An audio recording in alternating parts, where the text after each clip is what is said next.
Hi, പഠിച്ച പാഠം ചാനലിലേക്ക് എല്ലാവർക്കും സ്വാഗതം. ഇന്ന് നമ്മുടെ ഈ അടുത്ത കാലത്ത് വളരെ പെട്ടെന്ന് തന്നെ പ്രശസ്തി നേടിയ ഒരു യുവ ഗായകനെ പറ്റിയാണ് പറയാൻ ഉദ്ദേശിക്കുന്നത്. വേറെ ആരുമല്ല, ഡാപ്സി എന്ന് നമ്മളെല്ലാവരും അറിയുന്ന കുറേ നല്ല, അതുപോലെ തന്നെ യുവത്വം തുളുമ്പുന്ന പാട്ടുകൾ പാടിയ ഗായകൻ. ഇപ്പം ഈ അടുത്ത കാലത്ത് നമുക്ക് കുറേ റാപ്പ് പാടുന്ന യുവ കലാകാരന്മാരുണ്ട്. വേടൻ, വാഡ്വിയിലെ ലിയോ, അല്ലെങ്കിൽ ഈവൻ ശ്രീനാഥ് ഭാസി, അങ്ങനെ കുറേ ആൾക്കാരുണ്ട്. പക്ഷേ ഡാപ്സി ഒരു വളരെ പെട്ടെന്ന് തന്നെ പ്രശസ്തി നേടി എടുക്കുകയും അദ്ദേഹം ഒരു യുവാക്കളുടെ മാത്രം ഒരു ഗായകനായിട്ട് നിലനിൽക്കുകയാണെന്നാണ് എനിക്ക് തോന്നുന്നത്.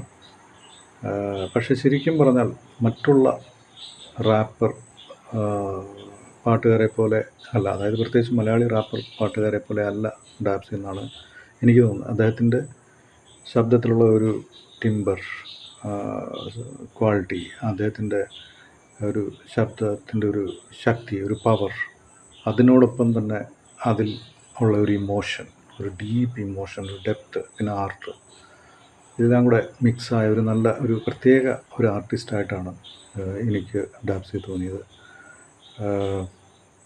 അദ്ദേഹത്തിൻ്റെ കുറേ പാട്ടുകൾ ഉണ്ട്, തട്ടുപൊളിപ്പൻ പാട്ടുകൾ എന്ന് നമ്മൾ പറയുന്ന കുറേ മലയാളം പാട്ടുകൾ ഉണ്ട്.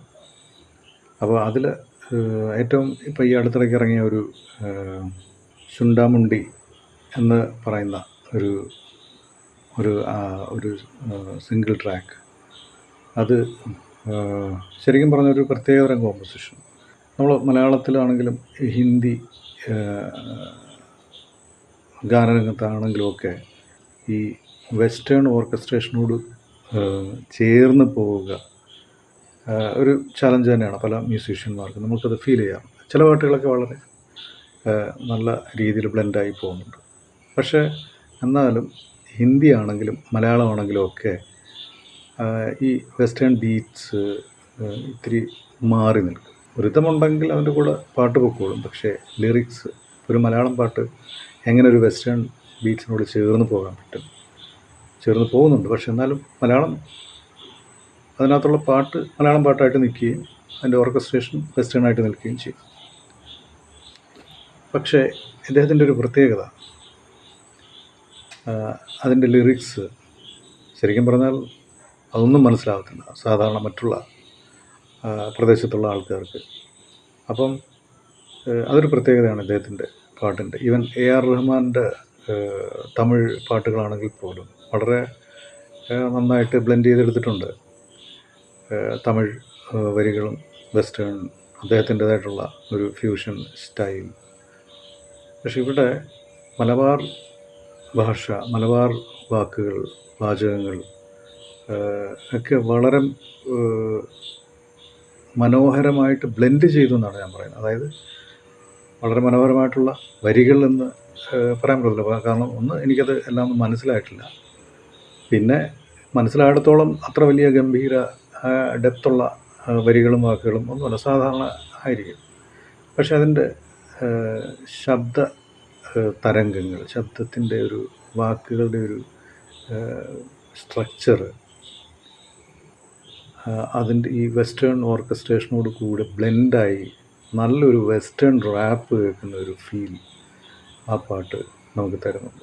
ഇല്ലുമിനാറ്റി അല്ലെങ്കിൽ വേറെ കുറേ പാട്ടുകളുണ്ടല്ലോ അദ്ദേഹത്തിൻ്റെ, മണവാളൻ തക്കോ, അങ്ങനെയൊക്കെയുള്ള പാട്ടുകൾ. പക്ഷെ അതിൽ നിന്നൊക്കെ വേറിട്ട് നിന്ന് ഇപ്പോൾ ഇതിനകത്ത് ഈ ശുണ്ടാമുണ്ടി എന്ന് പറയുന്ന പാട്ട് വളരെ ഒരു നല്ല അനുഭവമാണ് നമുക്ക് തരുന്നത്. അതിനകത്ത് ഋഷി റോയ് എന്ന് പറയുന്നൊരു സിംഗർ പാടുന്നുണ്ട് ഹിന്ദിയിൽ. അതുപോലെ തന്നെ അതിൻ്റെ തുടക്കത്തിൽ ഒരു 1-2 ലൈൻ ഇംഗ്ലീഷിൻ്റെ ഒരു പ്രിലൂഡ് പോലൊരു സാധനമുണ്ട്. എല്ലാം കൂടെ കൂട്ടിയിണക്കിയ ഒരു നല്ല ട്രീറ്റാണിത്. അപ്പോൾ ഇതിൻ്റെ ലിങ്ക് ഇതിൻ്റെ ഡിസ്ക്രിപ്ഷനിൽ കൊടുക്കുന്നുണ്ട്. അപ്പം നിങ്ങൾ കേട്ടിട്ട് അഭിപ്രായം പറയുക. ആ പാട്ട് ഓൾറെഡി ഹിറ്റാണ്, പക്ഷേ എന്നാലും ഞാൻ അതിൻ്റെ ലിങ്ക് ഇതിൽ കൊടുക്കുന്നുണ്ട്. അപ്പോൾ കേട്ടിട്ട് അഭിപ്രായം പറയുക, കമൻറ്റ് ചെയ്യുക, ഈ വീഡിയോ ഷെയർ ചെയ്യുക, ലൈക്ക് ചെയ്യുക. പിന്നെ ഇത്രയും നേരം ഈ വീഡിയോ കണ്ടതിന് നന്ദി. Thank you. ഹിസാബിന് ചായക്കടി പോലെ ബിലാലിൻ്റെ മുസീബത്ത് കോലെ ഇച്ചിച്ചൻ്റെ ഹുസ്ന് തപാലെ ഓ ബണ്ണ ശുണ്ടമുണ്ട കൽബിൻ്റോളെ ജന്നാത്തിൽ ചവിട്ടിക്കൂട്ടാൻ തോനെ പിരാന്തിൻ്റെ തൊട്ടാമൊത്തം പോലെ ഹലാക്കിൻ്റെ അവലങ്കഞ്ഞിച്ചോളെ ഇജിച്ചൻ്റെ മുന്തിരിൻ്റെ ചാറേ तुझे हो रहा है प्यार सोनिया दोबारा हो तो क्या हो गया कुछ गलत नहीं सोनिया जो दोबारा तुझे प्यार हो गया